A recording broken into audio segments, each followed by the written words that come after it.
Hello my dear students, welcome back to my YouTube channel maths PSN.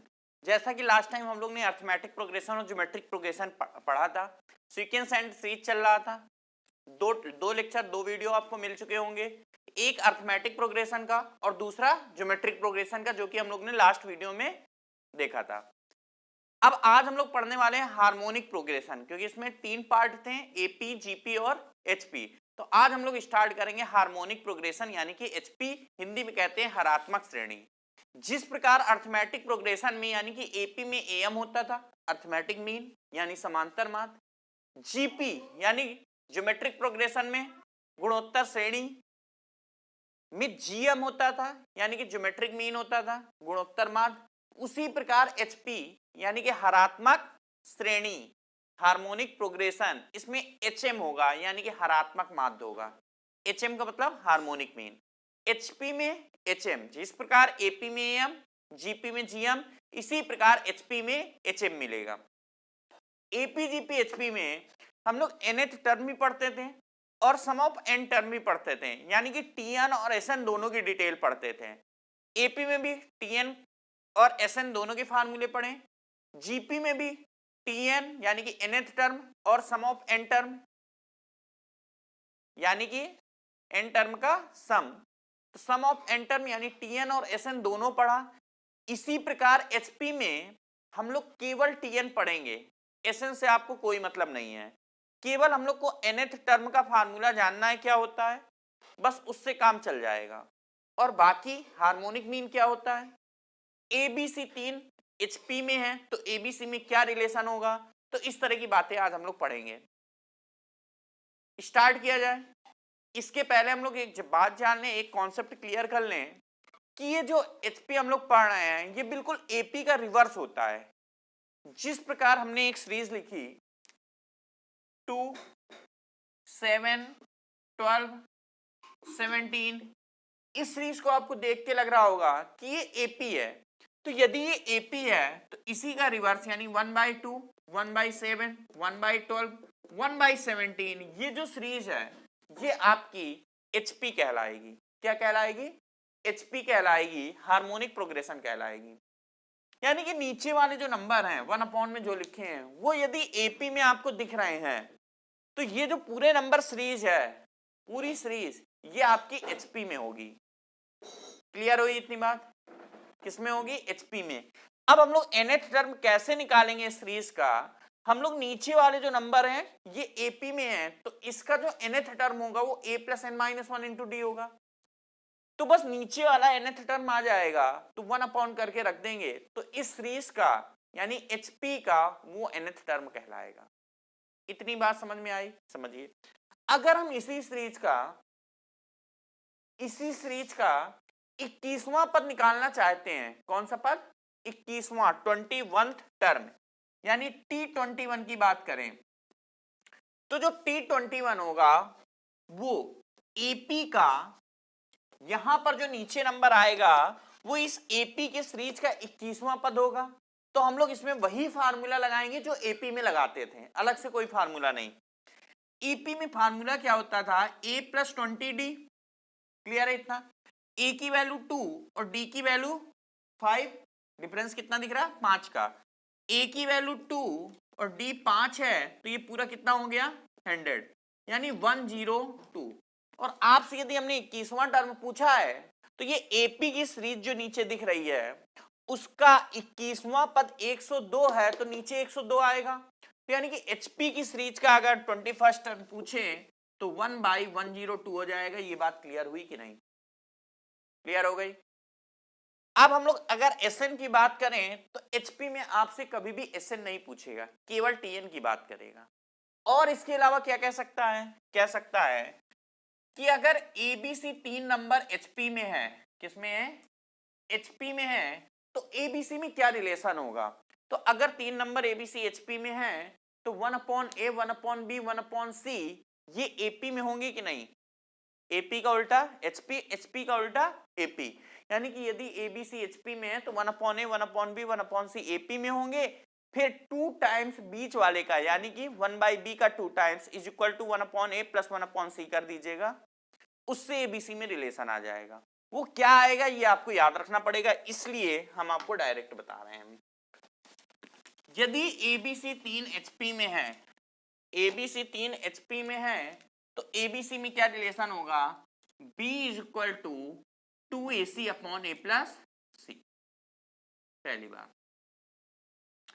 दूसरी बात कि अगर ए और बी दो नंबर हैं, इनका हमें हार्मोनिक मीन यानी HM पता करना है, तो क्या होगा, तो दो नंबर का जो हार्मोनिक मीन होगा यानी कि HM होगा, वो होगा 2AB upon A plus B.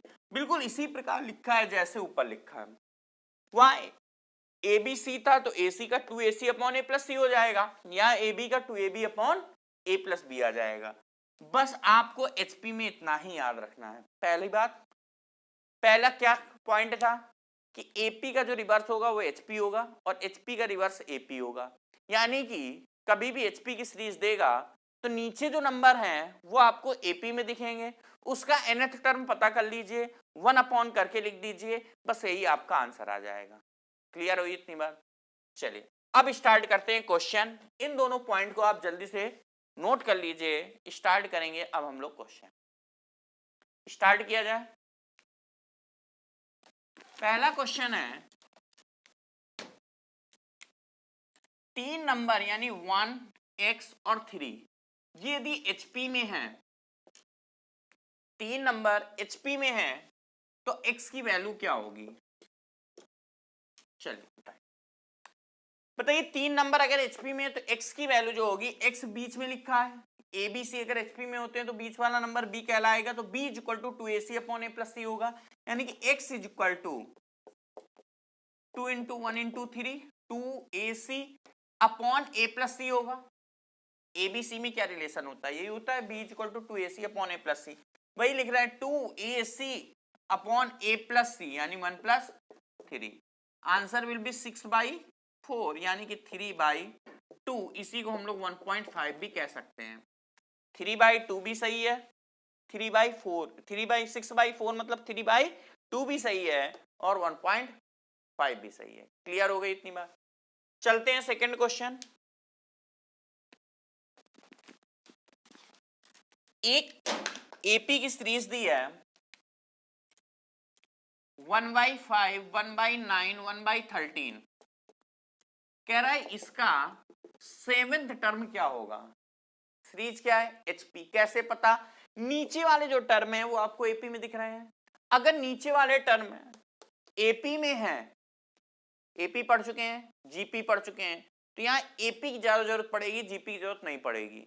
तो एपी आपने पढ़ रखा है, तो ये नीचे वाले जो नंबर हैं वो एपी में है, तो एपी की सीरीज का 7th टर्म क्या होगा ये जानते हैं, T7 लिखते हैं। किसका T7? ये नीचे जो सीरीज है उसका।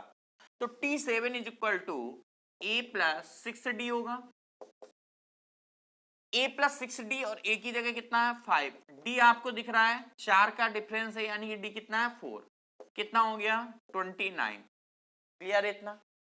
29 हो गया, यानी कि AP जो नीचे है AP की सीरीज उसका 7th टर्म 29 है, तो हमारी इस सीरीज का जो 7th टर्म होगा वो 1/29 होगा कि नहीं? तो बस यही हमारा आंसर है 1/29। 29 आंसर गलत है, आंसर विल बी 1/29। क्लियर हुई इतनी बात? चलते हैं थर्ड क्वेश्चन की ओर। क्वेश्चन नंबर थर्ड में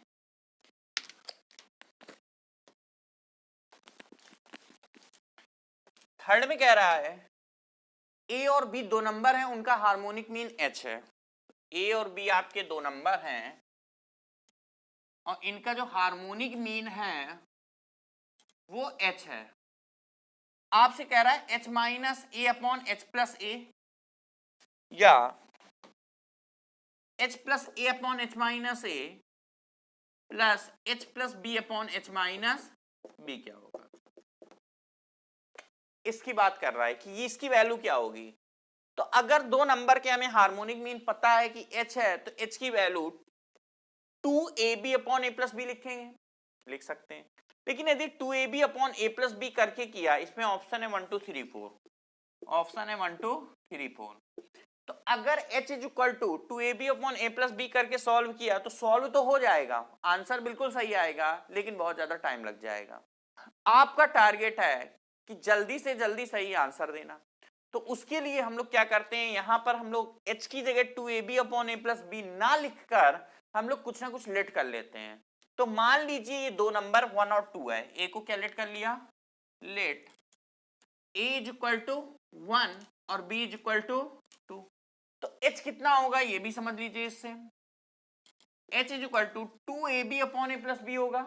बताइए 2ab, अब ये भी पढ़ा था, a और b हमने दो नंबर लेट कर लिया 1 और 2, उनका हार्मोनिक मीन h है, क्वेश्चन में दिया है। हम लोग ने लेट किया 1 और 2, तो हार्मोनिक मीन भी हम लोग को पता करना पड़ेगा 1 और 2 का क्या होगा। तो क्या होगा 2ab upon a plus B, यानी कि 2ab का मतलब 4 अपॉन a प्लस बी का मतलब 3। तो h कितना हो गया 4/3। ये वैल्यू उठा के यहां पुट कर दीजिए, कैलकुलेट करिए, आपका आंसर जल्दी आ जाएगा पहले के रिस्पेक्ट में। स्टार्ट करते हैं, h है 4/3 माइनस 1 4/3, अच्छा ऊपर प्लस है तो +1, नीचे माइनस है -1, h 4/3, b की वैल्यू इस बार 2 है, b की जगह 2, 4/3 माइनस 2। क्लियर, 3 एलसीएम आ जाएगा इसमें भी। अगर आपने 3 एलसीएम लिया तो 4 + 3 ऊपर 7/3, नीचे भी 3 एलसीएम आएगा तो 4 - 3 यानी कि 1 आ जाएगा, और नीचे वाला 3 नीचे वाले 3 को कैंसिल कर देगा। इतनी बात क्लियर है, कैलकुलेशन संभाल लोगे बिल्कुल। कितना आएगा 7/3 ये है और ये 1/3 है, ऊपर क्या बन रहा है 7/3, तो 7/3 में केवल 7 लिखिएगा, बाई 3 इसमें जो बाई 3 है उससे कैंसिल हो जाएगा। ये कितना लिखा है 4 - 3 यानी 1/3, तो केवल 1 लिखिएगा, बाई 3 उड़ गया। इसी प्रकार इसमें भी 3 एलसीएम लेंगे तो 3, और इसमें भी 3 एलसीएम लेंगे तो 3 से 3 कैंसिल हो जाएगा, बिल्कुल हो जाएगा। इसमें कितना आएगा 3 × 2 6, यानी कि 4 + 6 है 10, बीच में प्लस है 10।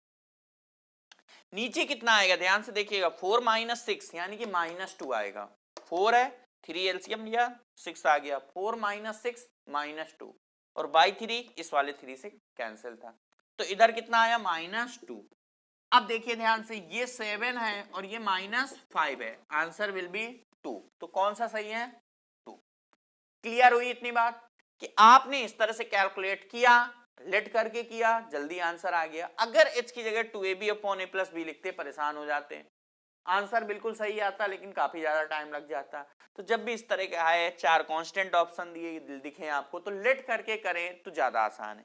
इसको कॉपी कर लीजिए, चलते हैं नेक्स्ट क्वेश्चन की ओर, चलते हैं नेक्स्ट क्वेश्चन की ओर। क्वेश्चन नंबर 4,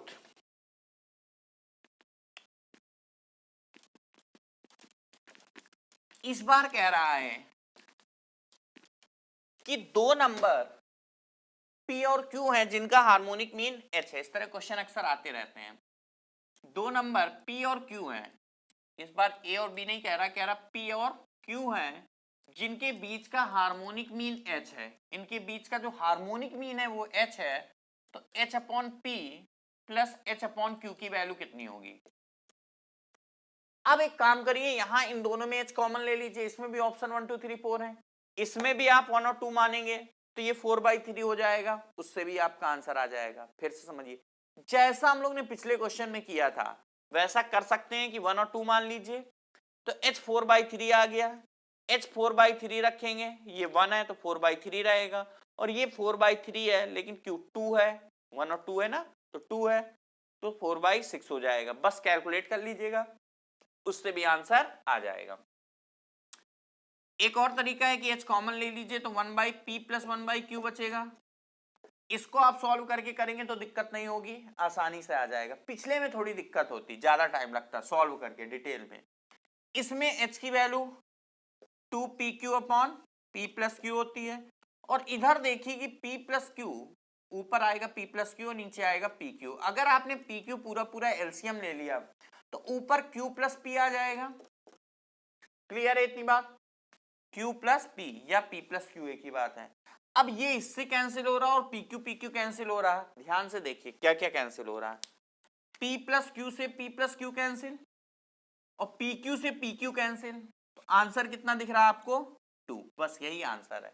इसमें भी ऑप्शन कुछ इसी प्रकार से थे 1 2 3 4, या PQ के टर्म में भी हो सकते हैं। PQ हो सकता है, 2PQ हो सकता है, इस तरह के 1 2 कुछ भी होगा। तो आपका सही आंसर कितना है 2। तो चाहे लेट करके करिए और चाहे इस तरह से सॉल्व करके करिए, दोनों तरीके से इसमें आसान है, इसको सॉल्व करने में कोई दिक्कत नहीं थी। बस h कॉमन लिया, h की वैल्यू उठा के पुट कर दी, 2PQ upon P plus Q होगा। जैसे AB का हार्मोनिक मीन h होता है तो h की value 2AB upon A plus B होती है, उसी प्रकार A की जगह P है और B की जगह Q है। क्लियर हुई इतनी बात? चलते हैं next question, question number 5 fifth में।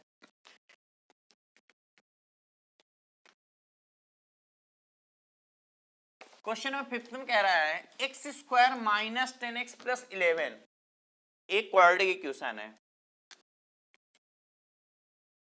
X square minus 10x plus 11 is equal to 0। इसके दो रूट अल्फा और बीटा हैं, तो इनके जो रूट हैं उनका हार्मोनिक मीन कितना होगा? क्या कह रहा है? इस क्वाड्रेटिक इक्वेशन के दो रूट हैं, उन दोनों रूट का हार्मोनिक मीन कितना होगा, यानी कि अल्फा और बीटा का हार्मोनिक मीन पूछ रहा है। तो harmonic mean h is equal to कितना होगा? 2 alpha beta upon alpha plus beta. Alpha और बीटा का हार्मोनिक मीन कितना होगा? 2 alpha beta upon alpha plus beta. अब अल्फा बीटा कितना होगा? c अपॉन ए की वैल्यू कितनी है 1, c की वैल्यू कितनी है 11, यानी अल्फा बीटा c अपॉन ए यानी कि 11 हो गया। ये हम लोग ने क्वाड्रेटिक इक्वेशन में पढ़ा था। अब ये मत करिएगा कि आप इसके क्वाड्रेटिक इक्वेशन को सॉल्व करें, दोनों रूट अलग अलग निकालें, अल्फा अलग निकालें, बीटा अलग निकालें, फिर कहें अल्फा ये है बीटा ये है, फिर आप 2 alpha beta upon alpha plus beta वाला फार्मूला लगा के अल्फा और बीटा की वैल्यू पुट करें। ये काम आपको नहीं करना है। आप सीधे से कहिए ना 2 alpha beta upon alpha plus beta होता है, और क्वाड्रेटिक इक्वेशन में हम लोग को पता है कि alpha beta c upon a होता है, यानी कि 11 होगा यहाँ पर, और alpha beta minus b upon a होता है, यानी कि यहाँ पर 10 होगा। होगा कि नहीं होगा? क्लियर है? 10 को कैंसिल कर दीजिए 2 से, तो ये 5 आ जाएगा। तो बस यही आंसर आ गया 11/5। क्लियर है इतनी बात? Answer will be 11/5। चलते हैं अगला क्वेश्चन नंबर 6 में, देख लीजिए तब तक इस क्वेश्चन को।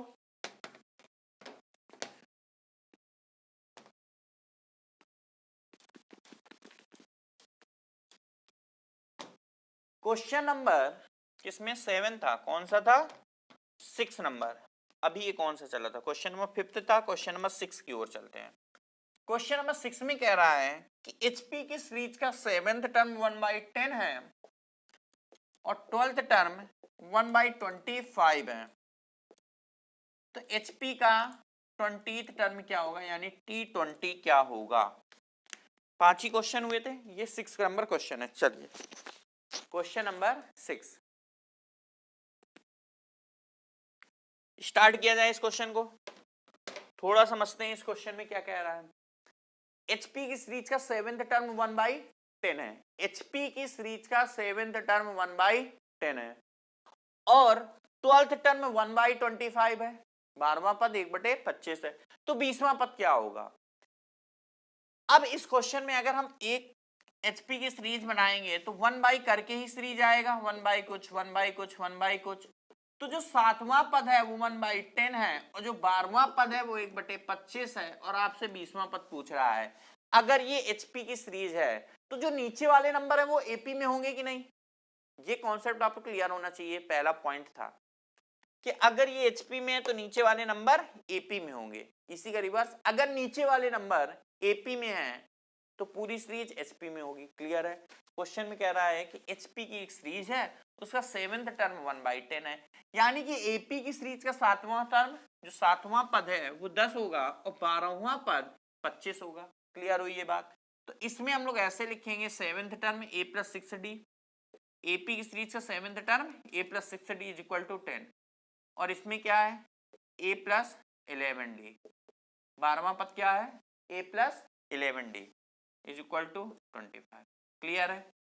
अब इसको हम लोग माइनस, हमने ये ऊपर इसलिए लिखा क्योंकि ये बड़ा नंबर था तो सब्ट्रैक्ट करने में आसानी होगी। तो पहले 12th टर्म A + 11D, नीचे क्या है 25, तो क्योंकि AP की सीरीज है नीचे तो ये वाला टर्म आएगा 25। इसी प्रकार इसको लिख दिया। अब इन दोनों को सब्ट्रैक्ट करते हैं, माइनस माइनस माइनस, A से A कैंसिल हो गया है, 5D इज इक्वल टू 15, तो D इज इक्वल टू 3। यदि डी की वैल्यू 3 है, डी की वैल्यू कितनी है 3, अब डी की वैल्यू 3 चाहे इसमें पुट कर दीजिए चाहे इसमें पुट कर दीजिए, डी की वैल्यू कितनी है 3, तो चाहे इसमें पुट कर दीजिए चाहे इसमें पुट कर दीजिए। अगर हम पहले वाले में पुट करते हैं तो ए की वैल्यू कितनी आएगी, ये अच्छा दूसरे में पुट कर दीजिए, छोटी इक्वेशन है इसलिए नहीं, आंसर दोनों से सेम आएगा। नीचे पुट करें डी की वैल्यू 3, तो 3 इंटू 6 कितना हुआ 18 इज इक्वल टू 10, तो ए इज इक्वल टू -8, ए कितना आया -8, डी है 3 और ए है -8, ए है -8 और डी है 3। अब हम बात करते हैं 20वें पद की, कौन सा पद 20वां पद। चलिए जो 20वां पद होगा उसका नीचे वाला नंबर हम पता करने जा रहे हैं, एपी की सीरीज का 20वां पद पता कर लें, क्या है a plus 19d, a plus 19d, जो नीचे नंबर लिखे हैं उनका 20वां पद, यानी कि नीचे जो रख a प्लस 19d होगा, a की वैल्यू -8 प्लस 19d, d की वैल्यू कितनी है 3, -8 प्लस 57, ये कितना आ गया 49, कितना आ गया 49, देख लीजिए ध्यान से। अगर ये 49 आ गया तो ये नीचे जो नंबर लिखे हैं लाइन से एपी की सीरीज है उसका 20वां पद 49 है, 20वां पद 49 है, तो यानी कि एचपी की जो सीरीज होगी उसका 20वां पद 1/49 होगा कि नहीं होगा, बस यही आपका आंसर हो गया। तो आंसर 49 नहीं होगा, आंसर क्या होगा 1/49, देख लीजिए क्लियर हो गया इतना, आंसर विल बी 1/49। चलते हैं अगले क्वेश्चन में।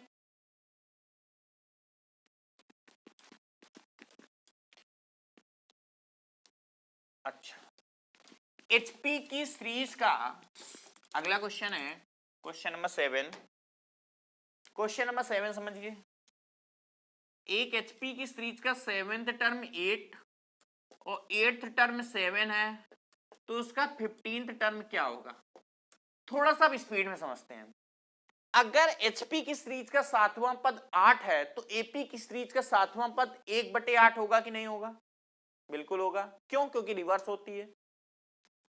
एचपी की सीरीज का 8वां पद 7 दिया है, तो जो एपी की सीरीज होगी उसका 7वां पद 1/7, 8वां पद 1/7 होगा कि नहीं होगा, बिल्कुल होगा।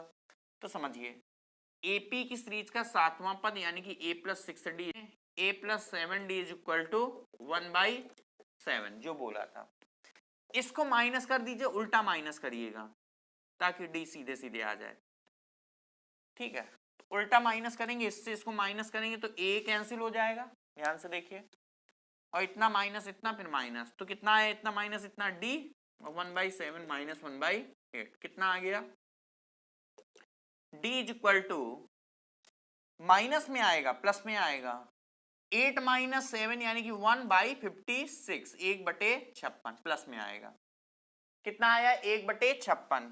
यदि d की वैल्यू 1/56 है तो यहां पर पुट कर दो, चाहे यहां पर पुट कर दीजिए, दोनों एक ही बात है। पहली इक्वेशन में पुट कर दीजिए 1/56, तो a की वैल्यू कितनी, a हमें पता करना है 6, 1/56 इज इक्वल टू 1/8। अगर हम सेकंड में पुट करते हैं तो थोड़ा सा आसान रहता, आसान क्या रहता, 7 से 56 कैंसिल हो जाता है, यहां नहीं कैंसिल हो रहा है, लेकिन फिर भी आंसर सेम आएगा दोनों से कैलकुलेट करने पर। तो d की वैल्यू यहां सेकंड इक्वेशन में हम लोग पुट करते हैं, क्या है a plus 7d is equal to 1/7। अब ये कैंसिल हो गया तो ये 8 हो गया, तो a is equal to 1/7 minus 1/8 यानी कि a is equal to b, देखिए वही चीज आ गई कि नहीं, तो a is equal to b 1/56 लिख सकते हैं डायरेक्ट, 8 माइनस 7 और नीचे 56 सेल्सियम लिया था तो 1/56। क्लियर है, इतना संभाल लोगे ना, भी सॉल्व करते संभाल लेते हैं, क्योंकि जब हमने बता दिया कि a plus 6d is equal to 1/8 है, a plus 7d is equal to 1/7 है, तो इतना माइनस इतना कर दो, second equation first equation minus करेंगे तो d is equal to 1/7 minus 1/8 आएगा, तो इतना लिख लोगे तो ये 1/56 आ जाएगा। d की वैल्यू आप सेकंड इक्वेशन में पुट कर दीजिए, बाकी आपका a आ जाएगा। तो a भी 1/56 है, b भी 1/56 है, ये बाई चांस की बात है। कि ये भी 1/56 है और ये भी 1/56 है।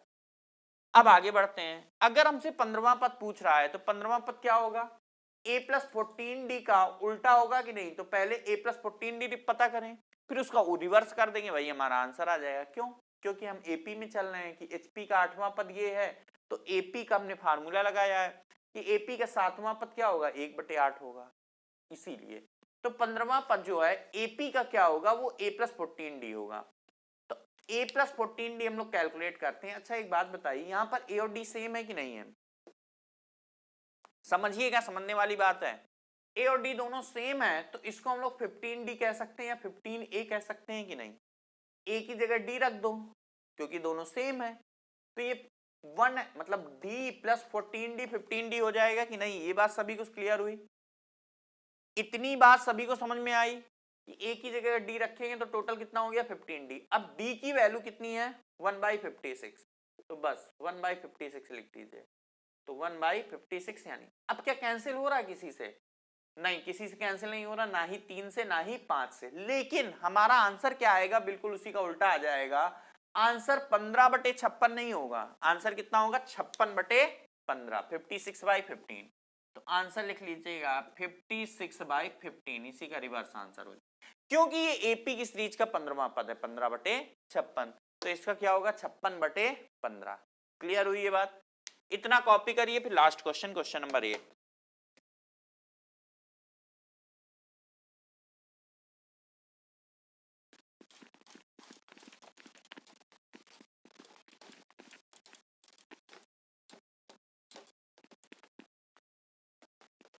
क्वेश्चन नंबर 8, चलिए क्वेश्चन नंबर 8 बहुत ही बेहतरीन क्वेश्चन है, थोड़ा समझ के करिएगा। क्वेश्चन नंबर 8, ठीक है, काफी मजेदार क्वेश्चन। कह रहा है कि XYZ HP में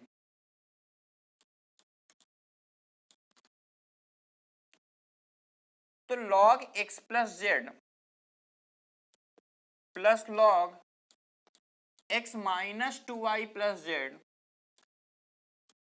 की वैल्यू क्या होगी। ऑप्शन है log x minus Z, 2 log x minus Z, 3 log x minus Z और 4 log x माइनस जेड। ये है 4 ऑप्शन, देख लीजिए ध्यान से क्वेश्चन, ध्यान से इस क्वेश्चन को देखिए और स्टार्ट करिए। स्टार्ट किया जाए, एचपी का क्वेश्चन है, एक्स वाई जेड 3 नंबर एचपी में दिए हैं और आपसे कह रहा है log x plus Z plus log, एक तरह से देखा जाए ये भी तो x प्लस जेड लिखा है, तो x plus Z minus 2y की वैल्यू कितनी होगी। log हम लोग पढ़ चुके हैं, log की प्रॉपर्टी यूज करना पड़ेगा यहां पर, और ये आपके 4 ऑप्शन है, चारों ऑप्शन x माइनस जेड के टर्म में है, बस यहाँ 1 है 2 है 3 है 4 है। क्लियर हुई इतनी बात। अब हम लोग करते हैं क्या, यदि एक्स वाई जेड एचपी में है तो हम लोग को एक ही बात पता होती है कि y is equal to 2xz upon x plus Z. क्लियर है, y is equal to 2xz upon x plus Z. चलिए वैल्यू पुट करेंगे, पहला है log x प्लस जेड, इसमें log x प्लस जेड तो आया ही आया, माइनस 2 आई है 2। अब y की जगह अब ये भी कि हमने क्या बोला कि एक्स वाई जेड अगर एचपी में है तो आपको पता होगा कि y इज इक्वल टू होगा 2xz upon x plus z. ये बात क्लियर हो गई। क्या किया हम लोगों ने, ये जो y है, ये जो y था छोटे से बड़ा हो गया, मतलब y की वैल्यू क्या रख दी 2xz upon x plus Z. क्यों, क्योंकि ऊपर से दिख रहा था कि एक्स वाई जेड यदि एचपी में है, ये क्वेश्चन में दिया है एक्स वाई जेड एचपी में है तो y इज इक्वल टू क्या होगा 2xz upon x plus Z, बस उसी का हमने फायदा उठाया। क्लियर हो गई इतनी बात, ठीक है। अब यहां देखिए ये तो एज इट इज लिखा रहेगा जो लिखा है, इधर देखिए log x plus Z LCM लेंगे, x प्लस जेड एलसीएम ले लेंगे, तो x प्लस जेड ये भी तो था, तो x प्लस जेड नीचे है तो x प्लस जेड का होल स्क्वायर आ जाएगा। क्लियर है, x प्लस जेड एलसीएम ले लिया तो x प्लस जेड का whole square minus 4xz clear है? x प्लस जेड एलसीएम ले लिया तो x प्लस जेड का होल स्क्वायर माइनस 4xz। अब ये हम लोग क्वाड्रेटिक इक्वेशन में पढ़ चुके हैं, ये फार्मूला a प्लस बी का होल स्क्वायर माइनस 4ab, वहां a और b के फॉर्म में पढ़ा था, अल्फा और बीटा के फॉर्म में पढ़ा था, लेकिन फार्मूला तो यही था, केवल वेरिएबल चेंज है इसमें। वहां पढ़ा था फार्मूला क्या लिखाया था हमने, a प्लस बी का होल स्क्वायर माइनस 4ab, किसका फार्मूला था, a माइनस बी के होल स्क्वायर का, याद आया? और या आप इसको एक्सपेंड कर दीजिए, समझ में आ जाएगा, ये x माइनस जेड का होल स्क्वायर है। तो यहां अगर आपको डायरेक्ट याद है तो डायरेक्ट लिख दीजिए x माइनस जेड का होल स्क्वायर है, नहीं इसे एक्सपेंड कर दीजिए, फिर आपको तुरंत समझ में आ जाएगा दूसरी लाइन में कि ये x माइनस जेड का होल स्क्वायर है। तो इसकी जगह हम लिख देते हैं x माइनस जेड का होल स्क्वायर। ये क्या है, log x plus Z plus log, अगर हम ये कह रहे हैं कि ये x माइनस जेड का होल स्क्वायर है तो x माइनस जेड का होल स्क्वायर और नीचे x प्लस जेड, तो u अपॉन v के फॉर्म में है तो अलग अलग कह सकते हैं, यानी कि log x माइनस जेड का होल स्क्वायर अपॉन में जो लिखा है x प्लस जेड, उसको हम लोग log की प्रॉपर्टी के according minus log x plus Z कह सकते हैं कि नहीं, या नहीं समझ में आई ये बात? तो एक काम करते, रहने दीजिए, अभी हम दूसरी प्रॉपर्टी लगाएंगे। यहां आप लिख दीजिए x प्लस जेड। अब क्लियर है, ऊपर x माइनस जेड का होल स्क्वायर, नीचे log x प्लस जेड, जो लिखा था वही लिख दिया। अब log m plus log n क्या होता है ये चीज समझना है। log m plus log n, ये n है पूरा, log m plus log n जो होगा वो log mn होता है, या log a plus log b log ab होता है, बस वही लिखने जा रहे हैं। तो log ab लिख दीजिए, यानी कि log ab इतना इंटू इतना करना है, तो x plus z x minus Z का whole square upon x plus z. ये बात क्लियर हुई कि log a plus log b log ab लिख दिया। अब यहां ध्यान से देखिए कि ये x प्लस जेड कैंसिल हो रहा है, कर दिया, x माइनस जेड का होल स्क्वायर बचा है, तो log x माइनस जेड के होल स्क्वायर में 2 बाहर आ जाएगा, देखिए 2 बाहर आ जाएगा इतना, तो कितना आ जाएगा अगर 2 बाहर आया, ये 2 log x माइनस जेड, यही हमारा आंसर हो गया। तो यानी कि आंसर कौन सा है इसमें, ध्यान से देखिए, सेकंड नंबर वाला आंसर है 2 log x माइनस जेड। अब इस क्वेश्चन को आप ध्यान से देखिए, log में दिया था, y की वैल्यू उठा के पुट कर दी, बस एलसीएम ले लिया x प्लस जेड, तो x प्लस जेड का होल स्क्वायर माइनस 4xz हो गया, ये होता है x माइनस जेड का होल स्क्वायर।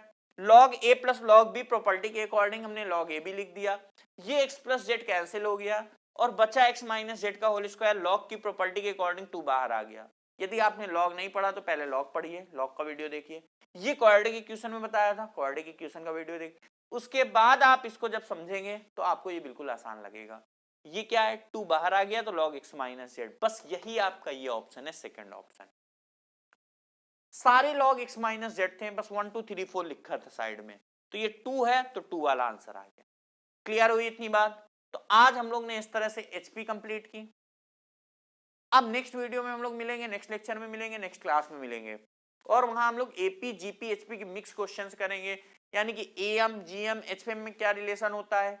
जैसे थोड़ा सा हिंट के लिए बता दें, अगर अर्थमेटिक मीन A है, 2 नंबर का अर्थमेटिक मीन A है, ज्योमेट्रिक मीन G है और हार्मोनिक मीन H है, तो 2 पॉइंट आपको याद रखने पड़ेंगे। पहला, G square is equal to AH, क्या बोला, G square is equal to AH। दूसरा, AM इज ग्रेटर देन GM इज ग्रेटर देन HM, यानी कि A सबसे बड़ा होगा, या ऐसे बोलिए A is greater then G is greater then H। और भी कई सारे प्रॉब्लम्स हैं जो मिक्स होते हैं, जैसे log A log B log C AP में है तो ABC किस में होंगे, इस तरह कई सारे प्रॉब्लम होते हैं जो AP GP HP के मिक्स होते हैं, तो वो प्रॉब्लम हम लोग नेक्स्ट क्लास में पढ़ेंगे। क्लियर हुई इतनी बात? आज हम लोग इतना ही रखते हैं, बाकी आपको इनमें से कोई प्रॉब्लम हो, डाउट हो तो कमेंट बॉक्स में बताइए, और अभी तक हमारे चैनल को सब्सक्राइब नहीं किया, चैनल को सब्सक्राइब करिए, बेल आइकन दबाइए, वीडियो को लाइक कीजिए, शेयर कीजिए, और किसी भी टॉपिक में कोई भी आपको डाउट हो किसी भी क्वेश्चन में, कमेंट बॉक्स में बताइए, फिर उस टॉपिक को पढ़ा जाएगा। अभी हम लोग एक सीक्वेंस से चल रहे हैं, जैसे अर्थमेटिक प्रोग्रेशन एपी पढ़ा, फिर जीपी पढ़ा, ये एचपी पढ़ा। अब नेक्स्ट वीडियो में हम लोग मिलेंगे, मिक्स प्रॉब्लम करेंगे, सारे कुछ बेस्ट क्वेश्चन करेंगे, एक्सपर्ट लेवल के क्वेश्चंस करेंगे, हर टाइप के क्वेश्चंस करेंगे। ठीक है, तो आज हम लोग इतना ही रखते हैं और बाकी हम लोग मिलते हैं फिर नेक्स्ट वीडियो में। ओके बच्चों, तब तक के लिए थैंक यू।